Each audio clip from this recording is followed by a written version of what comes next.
Welcome back to my Rina Ganguly kitchen. আজ বানাবো আমি পাকা আমের শরবত। চলে এসো, দেখাই কি কি নিয়েছি। আমের শরবত বানানোর জন্য এখানে আমি নিয়ে নিয়েছি দুটো আম, একটু নুন আর এখানে চিনি।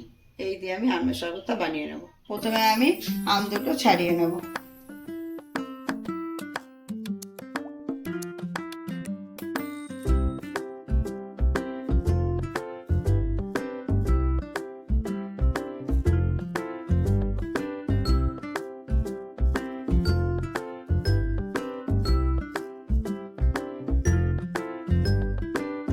আম দুটো খোসা ছাড়িয়ে আমি এইভাবে টুকরো করে কেটে নিয়েছি।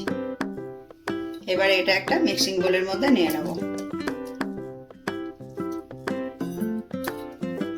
এতে দিয়ে দেব নুন আর দেব চিনি আর দেব ঠান্ডা জল।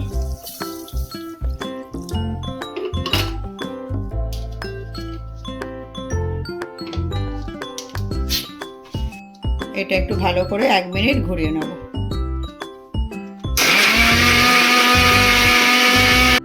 আমটা আমার পেস্ট হয়ে গেছে, এখন আমি এটা গ্লাসে ঢেলে নেব।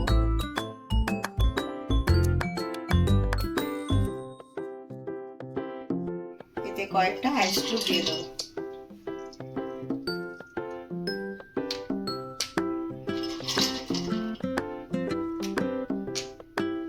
এই আমার আমের শরবত রেডি।